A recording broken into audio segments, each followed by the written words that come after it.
미스터 홍. 홍준표 신임 자유한국당 당대표. 예. 그러니까 홍준표 당대표가 이제 정치자금법 위반으로 예. 사실 재판을 받아서 1심에서 유죄받았고 2심에서 그게 무죄로 뒤집혔지 않습니까? 그리고 그 이른바 성완종 리스트에 적혀 있었던 홍준표 그 현재 당대표를 수사했던 분이 이제 지금 현재 검찰총장이 된 겁니다. 예. 그리고 굉장히 그때 당시 2심의 무죄에 대해서 강력하게 분노했어요.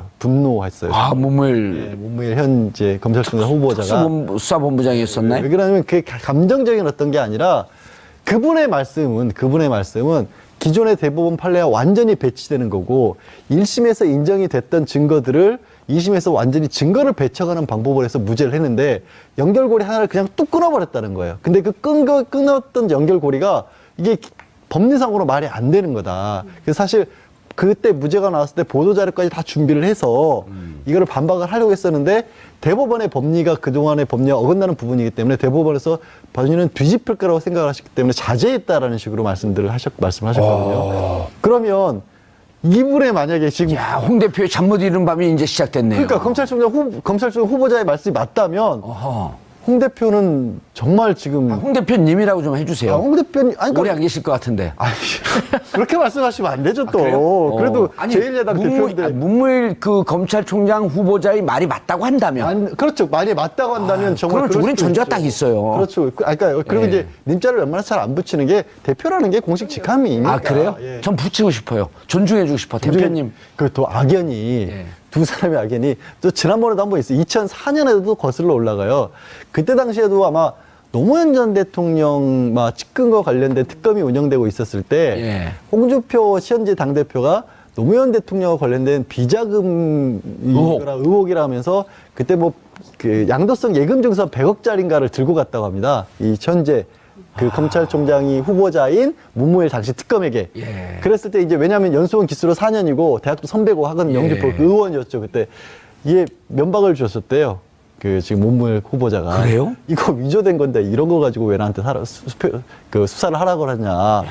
그래서 굉장히 그때도 홍준표 당시 의원이 나오면서 기분 나빠했다는 그런 얘기가 언론에 나왔어요? 아니면 그냥 개인적으로 알고 있는 거예요? 이거는 나온 얘기고요. 좀 전에 그 당시 홍 현재 대표의 판결과 관련된 부분은 사실은 언론에서 나온 것 같지는 않아요. 판결이요? 그렇죠. 2심 무죄 판결이 잘못됐다는 거에 관한 얘기는 거의 제가 비하인드 스토리. 언론에는 얘기가 안 나온 걸로 제가 알고 있습니다. 오늘 여기서 처음 얘기한 거예요. 그러니까 제가 그 모든 언론을 하나도 안 봐도 그런 얘기 해도 되는지 모르겠습니다만. 왜냐하면 그때 당시에 법조 출입 기자들이 그 부분에 대해서 논평을 할 것이다라고 하는 얘기까지 나왔었어요. 그렇나요? 근데 논평을 자제를 하신 걸로 알고 있어요, 저는. 외부에 보이지 않는 손에 의한 건 아니에요. 그런 건 아니에요. 그런 건 아니고 어차피 이거는 그러니까 대법원에서 법리가 바뀔 수도 있죠. 법리가 바뀔 수도 있지만 현재까지로서는 어차피 아니라고 봐서 넘긴 거죠. 믿고.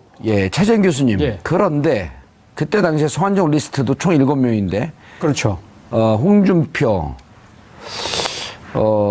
이완구 두 분을 기소했는데 친박 의원 6명은 불기소했다. 그렇죠? 이것도 정치적인 고려한 거 아닌가라고 하는 비판하는 분들 분명히 있어요. 그렇죠. 그래서 오늘 사실 오늘 후보자로서 청문 이제 준비를 하기 위해서 출근할 때 기자들이 오늘 이 부분에 대해서 물었습니다.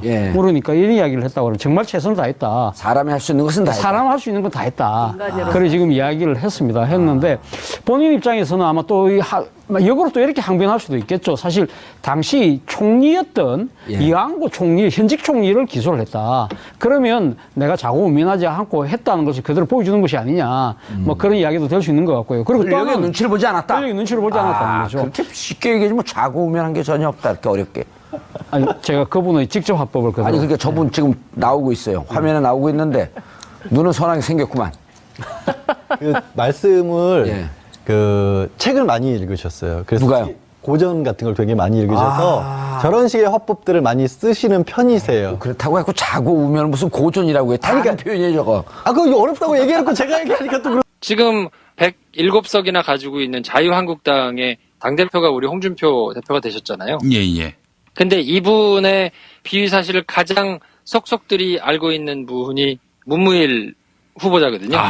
그렇죠. 그래서 실제로 2심에서 무죄가 나왔을 때 굉장히 본인이 흥분하고 분개했었어요. 왜냐하면 법리적으로 이건 말이 안 된다. 라면서 이제 본인이 모든 이런 걸 다 가지고 있을 거 아닙니까? 예. 그러니까 자유한국당 특히나 우리 막말 천사 홍준표 오빠께서 깜짝이야. 날 얘기하는 줄 알고. 예. 이 막말을 일삼으면서 뭔가 이렇게 어그로를 끄는 역할을 담당하는 홍준표 당대표에게 예. 굉장한 부담일 수 있죠. 꼭 이게 무슨 표적 수사를 하거나 뭔가 이렇게 하지 않더라도 본인의 약점을 가장 잘 알고 있는 사람이 검찰에 있기 때문에 홍준표 대표 입장에서는 하여튼 굉장히 좀 껄끄러울 거예요.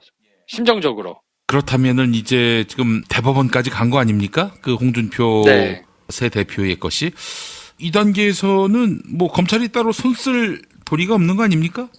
그럴 수는 없습니다. 그럴 수는 없는데 저는 뭐 개인적으로 전망하기에는 양승태 대법원장 휘하에서 법원이 문제가 많이 있었거든요. 예. 그러니까 지금 표면으로 그렇게 많이 시끄럽게 드러나진 않았지만 경향신문에서 그때도 말씀드렸지만 이범준 기자가 계속 기자를 쓰고 있는데 판사들 내부에서 굉장히 부글부글 하거든요. 예.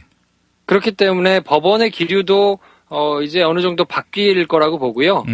그러면 파기환송이 될 가능성이 저는 상당히 높다고 봅니다. 야, 파기환송되면 이건 뭐 자유한국당이 빅엿을 먹는 셈이 되는 거 아닙니까? 그렇죠. 근데 아마 홍준표 대표는 그게 가장 지금 신경이 쓰일 거고요.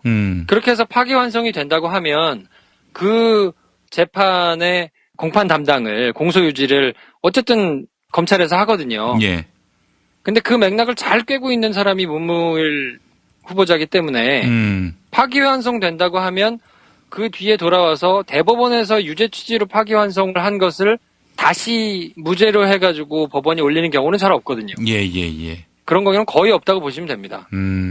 그렇기 때문에 정치 생명이 사실은 끝날 수도 있고, 예. 뭐 그렇다고 한다면 지금 홍준표 대표 입장에서는 아주 고민이 많을 겁니다. 아, 이런 흐름이 있었군요.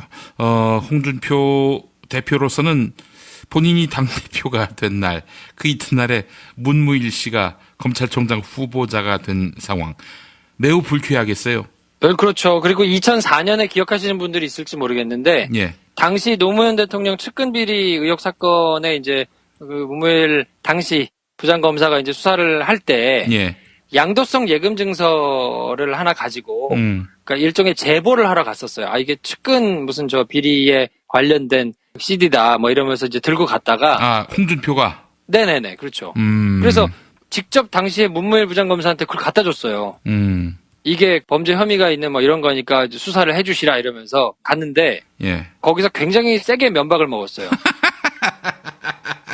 뭐라 그랬냐면, 예. 이거 위조된 겁니다. 예. 뭐 이런 거는 가져오실 필요 없습니다. 예. 그러면서 이제 막 면박을 주면서 이제 그걸 했거든요. 그러니까 나와서 본인이 언론들 앞에서 이거 뭐 후배 검사한테 예. 되게 세게 훈계를 들었다. 뭐 이러면서 굉장히 불쾌하게 이렇게 얘기를 했던 게 있거든요. 예. 우리 김엄마 옛날 자료 잘 찾으시니까 예. 뒤져보시면 아마 그때 자료가 있을 수도 있어요. 예. 아이고, 이거 아주 재밌는 내용이네요. 몰랐습니다, 제가. 그러니까 아무래도 그 문무일 후보자하고는 그렇게 좋지 않아요. 그리고 얼마 전에는 성완종 리스트하고 홍준표 당시 도지사를 기소한다 이렇게 발표도 하기도 했었고 하니까 예. 홍준표와는 하여튼 깊은 악연이 있는 사람이라고 봐야죠. 예. 아이고, 알겠습니다. 오늘 아주 재밌는 말씀을 많이 해주시네요. 자, 이제 문무일 검찰총장 후보자. 만약에 이분이 이제 검찰총장이 된다면 뭐 되겠죠. 그런데 어떻습니까? 검찰개혁의 적임자라는 어제 견해 뭐 달라질 게 없겠죠? 그럼요. 그리고 지금 문재인 정부에서 문무일 검찰총장 후보자에게 바라는 바는 아까 말씀드린 대로 이제 특수수사에 정통한 사람이니까 뭐 지금 적폐 세력들에 대해서 더 수사를 해야 될 부분을 확실하게 수사를 하겠다라는 의지와 더불어서 또 한 가지 중요한 건 뭐냐면 검찰 내부가 지금 어쨌든 그래도 개혁이 필요한 조직이기는 하지만 예. 그래서 굉장히 지금 벌집이 돼 있단 말이에요. 예. 지난 정부, 지지난 정부에서 검찰을 거의 뭐 정권의 개처럼 막 부렸기 때문에 검찰 조직 자체가 굉장히 많이 자존심의 상처도 받고 생채기가 많이 나 있어요. 예. 그렇기 때문에 지금은 어쨌든 개혁을 하려면 무조건 난도질만 한다고 되는 건 아니기 때문에 검찰 내부 조직을 잘 추스러서 갈 필요가 있거든요. 근데 그런 거를 하기에 후배들로부터 신망이 굉장히 있는 사람이기 때문에 예. 개혁 과제를 가지고 뭐 조국 민정수석이라든지 법무부 장관이라든지 뭐 이런 사람들이 이제 치고 나갈 때 뭔가 설득하고 우리가 이런 거에 발을 맞춰가지고 시대 정신이 그렇다라고 후배들을 설득도 하고 얼르기도 하고 뭐 이러면서 이제 가는 게 굉장히 중요한데 그 역할을 문무일 후보자가 할 수 있을 것이다라고 아마 생각을 했던 것 같고. 미스터 홍. 홍준표 신임 자유한국당 당대표. 예. 그러니까 홍준표 당대표가 이제 정치자금법 위반으로 사실 재판을 받아서 1심에서 유죄받았고 2심에서 그게 무죄로 뒤집혔지 않습니까? 그리고 그 이른바 성완종 리스트에 적혀 있었던 홍준표 그 현재 당대표를 수사했던 분이 이제 지금 현재 검찰총장이 된 겁니다. 그리고 굉장히 그때 당시 2심의 무죄에 대해서 강력하게 분노했어요. 문무일 현재 검찰총장 후보자가 수사본부장이었었나요? 왜 그러냐면 그게 감정적인 어떤 게 아니라 그분의 말씀은 기존의 대법원 판례와 완전히 배치되는 거고 1심에서 인정이 됐던 증거들을 2심에서 완전히 증거를 배척하는 방법을 해서 무죄를 해요. 그리고 이제 님자를 웬만해서 잘 안 붙이는 게 대표라는 게 공식 직함이니까. 아, 그래요? 전 붙이고 싶어요. 존중해주고 싶어. 대표님. 또 악연이 두 사람의 악연이 또 지난번에도 한번 있어요. 2004년에도 거슬러 올라가요. 그때 당시에도 아마 노무현 전 대통령 측근과 관련된 특검이 운영되고 있었을 때 홍준표 현재 당대표가 노무현 대통령과 관련된 비자금 의혹이라 하면서 그때 그 양도성 예금 증서 100억짜리인가를 들고 갔다고 합니다. 이 현재 그 검찰총장이 후보자인 문무일 당시 특검에게. 그랬을 때 이제 왜냐하면 연수원 기수로 4년이고 대학도 선배고 학은 영주포 의원이었죠. 그때 이게 면박을 주셨대요.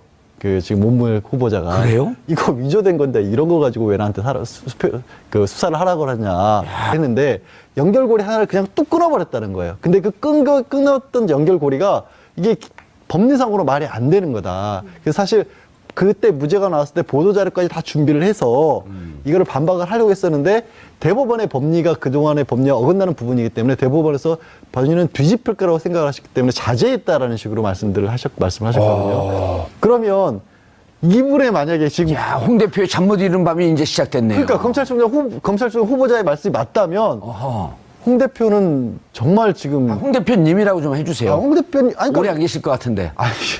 그렇게 말씀하시면 안 되죠 또. 그래도 제1야당 대표인데 문무일 그 검찰총장 후보자의 말이 맞다고 한다면. 그렇죠. 말이 맞다고 한다면 정말. 그럼 우리는 전제가 딱 있어요. 그렇죠. 그러니까 이거는 그러니까 대법원에서 법리가 바뀔 수도 있죠. 법리가 바뀔 수도 있지만 현재까지로서는 어차피 아니라고 봐서 넘긴 거죠. 믿고. 최재형 교수님. 그런데 그때 당시에 성완종 리스트도 총 7명인데. 그렇죠.